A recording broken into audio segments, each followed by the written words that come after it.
supposed to be the most wonderful time of the year. But for many, that phrase seems like a cruel joke. From strained relationships and budgets to being reminded of the loss of a loved one. Emotions can often spiral out of control. But that does not mean that your eating has to. Joining me to discuss how to keep holiday emotional eating in check, we have Allison Tannenbaum, a nutritionist, Andrea Amador, the author of the book Love the Skin You're In, Janet Thomas, the author of Lemons, Lemonade, and Life, and Shannon Kaiser, a self-help author and life coach. Welcome, everyone. Hi. Thank you. Thank you. Well, Yay. I have to say, this is going to be a very wonderful subject. This is something that so many individuals deal with. Holiday emotional eating is very personal. And I got to start with you, Shannon. Your website is playwiththeworld.com, a wonderland of adventure, fun, and fulfillment. But it wasn't always that way. Can you tell us a little bit about your story with emotional eating? Yeah, absolutely. You know, I spent all through my years in high school and through my 20s really suffering. I went through eating disorders, anorexia, bulimia, and most prominently compulsive overeating. And the holidays was the worst. And I really kind of did a self-evaluation late in my 20s. I had a quarter-life crisis, and I realized this is not who I am. This is not what I want. And it was tied to depression. And by really digging deep, I realized I'm out of alignment with my true self. And the more out of alignment I was with myself, the more I overate. And I battled and lost and gained the same 50 pounds over and over. And finally, in my late 20s, I got clear about who I am, what I want, reinvented myself. I left the corporate world, and I said, enough is enough. Who are you, Shannon? What do you really want? And by getting in touch with who I really was, that's how Play with the World came about, and that's where my book, Find Your Happy, came about. And now I live life to the fullest, and the holidays are purely a time of joy. There's no emotional eating whatsoever. And there really is life on the other side of that depression. Obviously, because you have quite the blingy tree. It looks like you're all holidayed out. Hi, tree. I feel like the tree needs a little hangout. We are talking about the holidays. We are talking about the holidays, but what would set you off? Like, what's something at the holidays that would kind of set you off? Yeah, well, back when I was really in it, emotional eating, especially just look at what's going on in society right now and the tragedy and the events, not to bring point to it, but it is tough. It is really tough out there, and there's a lot of things that are out of our control. And we feel helpless. Humans in general, we feel helpless, and especially during the holidays. Now, in this time of year, there's family issues. We see people we don't normally see. They sometimes bring up insecurities or things that we haven't really addressed all year. And then there's also insecurities with finances. Can I afford that gift? Bosses, parties, and the food is right there. And so we tend to, it's a quick comfort. We don't quite always know what's bothering us. We just know that we're out of alignment with self, and the food becomes easier, and it becomes a comfort, and it becomes a source of like a breath of fresh air, and I feel better. And so the holidays it's everywhere, whether it's the sugar sitting at the work party, or it happens to be, just everywhere you go, there's more food, because food in our culture is really a celebration of life, and it happens to be the holidays. So you give gifts of food, and it's always around. Andrea, I see you over there nodding in agreement. Yes, I am. My story is very, very much like Shannon's in that I struggled for a really, really long time with emotional eating.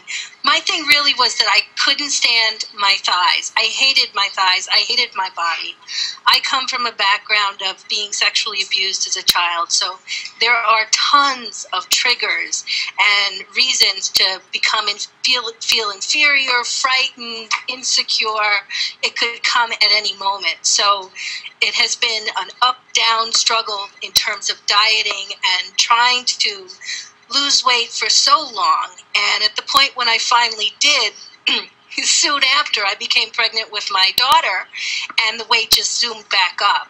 So at one point, I made the decision to stop dieting altogether, and that has been such a tremendous change for me, because all of a sudden I learned that I could trust myself around food, and that was the thing that I needed so desperately to know. And it's difficult when you have these triggers in your background, and it's important to overcome them. I want to go to your website, The Juicy Woman, and you have this book, Loving the Skin You're In, The Juicy Woman's Guide to Making Peace with Food and Friends with Your Body. But when you're talking about this holiday season, it's so easy to forget all of the good stuff that you've been teaching yourself. And there's food everywhere, and there's those memories. Can you speak to something that in the past, before you had a handle, might have set something off for you during this Christmas time? Oh my goodness, anything. Relationships, strange relationships, seeing somebody after a long period of not seeing them, the tremendous insecurity of not feeling like, you look good enough, the dress doesn't fit. Oh my God, all of these fears and insecurities that I'm not good enough in general. That was tremendous, and a reason to eat every single time. Yeah, I think... Go ahead, please. Yeah, I really think you hit it right there. People who, during the holidays, more of us, we tend to emotional overeat, but an emotional overeater, it doesn't matter what, anything can trigger you. The dog barking, somebody being a little bit late, not getting enough sleep. Every single thing happens to be an emotional reactor. And then, of course, food is right there to help you through it. But of course, we know that food is not the answer. It's really about feeling your feelings and saying, okay, I feel frustrated now. I feel overwhelmed, but I know when I was in it, when I was deep in the clenches of being an emotional overeater, it consumed me. I thought about food 24/7. Everything was a trigger to just eat more.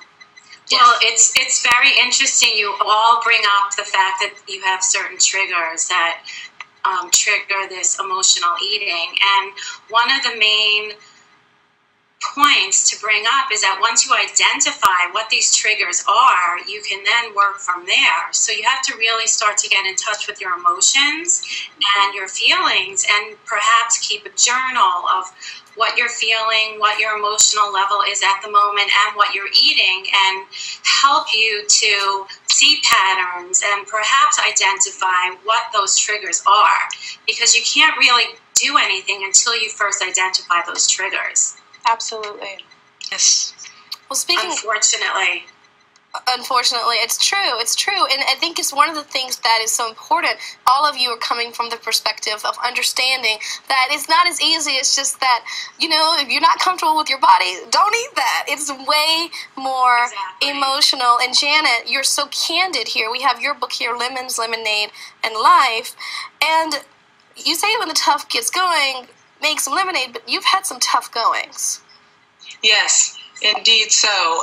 And Nancy, I found that with the lemons, I call non-preferred situations lemons. So what I've come to find out is that I found my best self not in spite of my lemons, but because of them. It's all of those non-preferred situations that I was able to realize my own strength and my own amazing self. So I would suggest that folks really don't try to avoid those non-preferred situations or try to avoid not looking at them, because within them holds, to me, the key to our best life. So one of the things that during the holiday season people are stressed out about, that they're non-preferred situations, or lemons as you might refer to them, that can lend to emotional eating, are family situations. Have you had a family situation in your past that led you to emotionally eat? Well, I'll tell you, Nancy, I was basically in a constant state of sedation with food.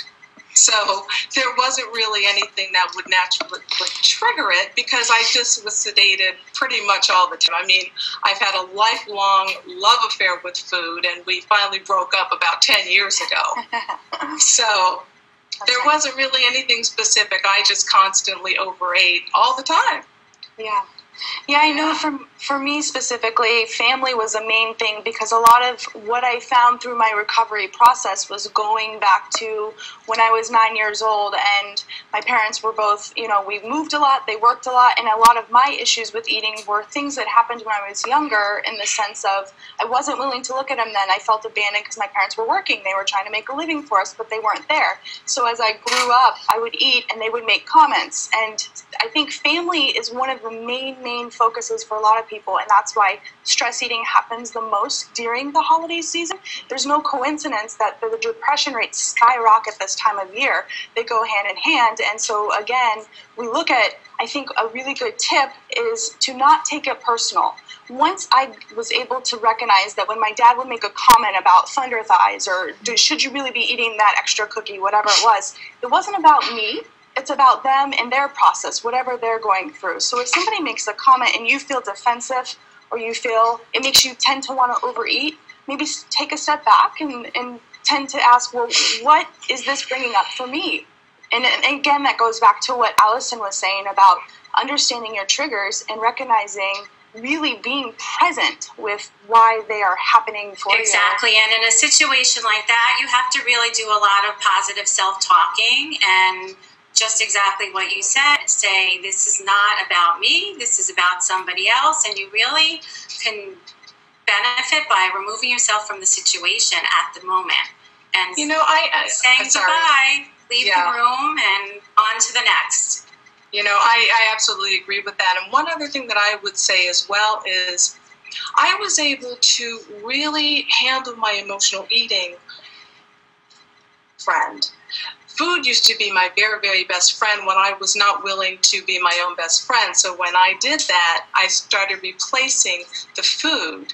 So what I would also suggest is if you, once again, find yourself vowing not to emotionally eat and you find yourself once again doing just that, I would say to apply the spirit of the season of love and of giving and of kindness and compassion and give that to yourself. And understand that if you do revert to old patterns, to be kind to yourself about it. Because again, befriending ourselves, I think, is the key to actually overcoming this once and for all. Janet, I was going to say, if you do make a slip up, it's very important to note that sometimes when you're so in it, the emotions take over and it's almost like a snowball.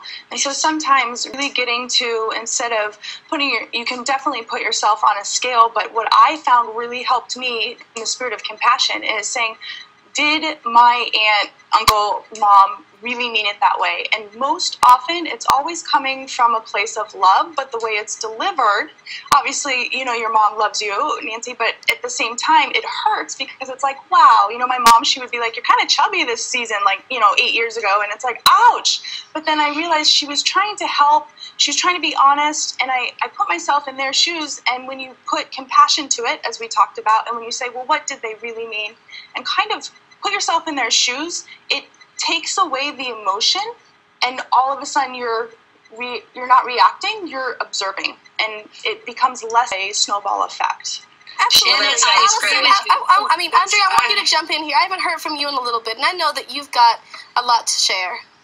Yes. One of the things that puts us in a funk is the holidays are all about our personal relationships. And I know that the holidays, when I didn't happen to have a special someone, were kind of horrible. Can any of you speak to a personal experience you've had that maybe it was kind of sucky because you didn't have the person you wanted to be with you at that time during the holidays?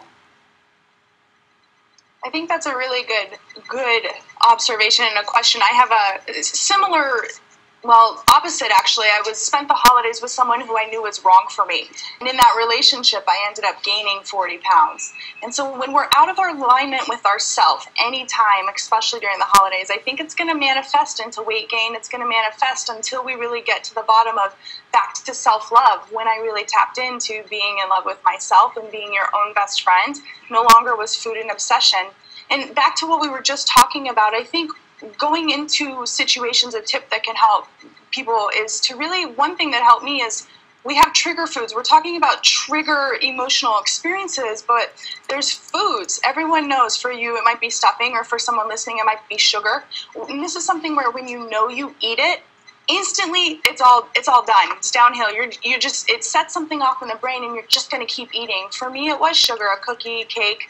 I'm sure we all, and it's important to, I think, if you're really stressed out and you really want to get a hold on your emotional eating this holiday season, avoid your trigger food. Just don't eat it. And then you find that it's important I really feel it's important not to make a forbidden list, because if you do eat that, you have that guilt trip. It's not like you're never going to have the sugar or the salt again. You just you exactly. Okay, I just had some. Exactly. I love myself and I forgive myself. And you've come such a long way to be able to do that, and that's really wonderful.